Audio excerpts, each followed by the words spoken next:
Good morning, comic book fans. Welcome back to Comics in 5 Minutes. I'm your host, Shorty. And today I am revisiting that very, very deep well, which is Cullen Bunn doing horror comic books. Now, if this is your first time watching one of my video reviews of Cullen Bunn, you might not know I have some experience with him before, and with very few exceptions, it's not been great. The thing is, I keep going back, I keep trying, because he is responsible for one of the best horror comic books I've read, Harrow County, which had at least one spin-off I'm aware of, and really manages to do a thoroughly effective American Gothic horror. Like the kind of thing that Vitch was doing, and even one of the Fear Street movies took a pretty solid stab at.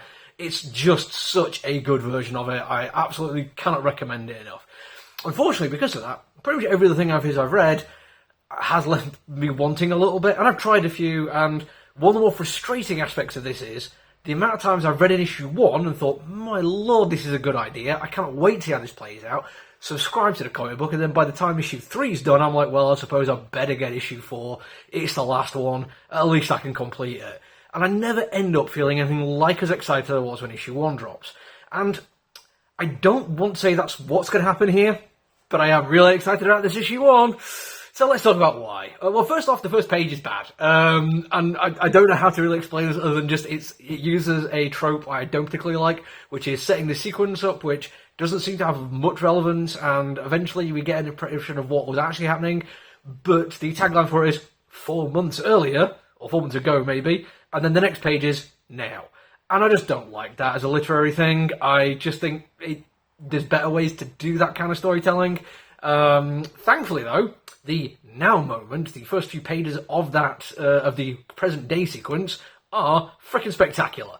They are deeply creepy, unsettling, completely got under my skin, and he did it in a way which could have been problematic. Now, for people who have not been aware of this, heads under rocks or anything like that, when I was growing up especially, and even fairly recently, there was a bit of a tendency to paint people with mental illnesses or addictions and various things like that as crazy bad guys in horror movies and slashers and the like. Thankfully, we seem to have moved away from that for the most part, but it still occasionally happens. And I thought they might be going in this direction, because the first sequence is a gathering of people who have an addiction to surgery. Addiction and mental health issues, yeah, this is a creepy sequence, and I was like, oh man, I hope this isn't where I think it's going to be. I hope he's not going to have us have these bad guys as people who have addiction issues or mental health issues. It turns out, no, there is actually a really good reason that they're here, and I'm really glad about that, because it is genuinely unsettling. Really, like, one thing I have to point out, the economy of dialogue in this sequence is fantastic. We do not get lurid descriptions of anything that's happened. We do not get garish recountings of the horrible things they've done and the situations they found themselves in to get it done. It is simply just people supporting each other and going through the basics of what's happened, and that economy of dialogue is just spectacular. And say how effective it still is, my lord, that's fantastic. And then we get to the main story and realise that there's actually somebody who's going out and actually committing surgeries as crimes, basically non-consensual, horrific surgeries. The two people we know of, if I remember rightly, there's a woman who's had her vocal cords removed, one of her relatives, a surgeon, is one of the main characters, and a guy who's had his entire lower jaw removed. Now, the fact these two things both would actually affect people's ability to communicate and speak, I don't think you need to be Criminal Minds-esque kind of person to figure out the connection there, at least I hope you don't. But I like the fact we don't get the full explanations for it, there's more to come. And the main story is the surgeon and a detective who's been kicked off the force, I believe. I wonder if we're going to get like a bit of propaganda here. Let's see how that plays out, shall I, Mr. Bunn? But those two are basically trying to infiltrate this group of addicts to try and find out the kind of person who would do these surgeries to people who clearly have issues, and these are elective but unnecessary and dangerous surgeries. And I'm like, oh man, this is such a good setup. I can't wait to see how it's going to play out.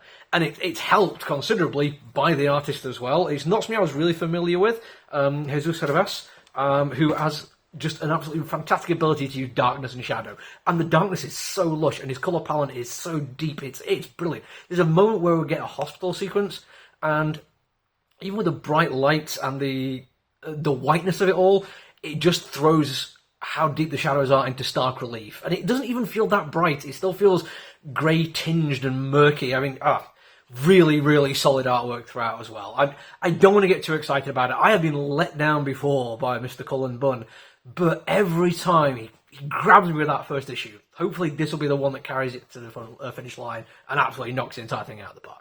That's it for me for now, though. There might be an extra one the weekend, because there's still Thunderbolts issue one I've not read. Mostly been doing smaller press stuff this week, and, throw Marvel a bone. So if you do see me, brilliant. If not, enjoy your weekend. Until I see you all again, look after yourself, everyone. Stay safe. Bye.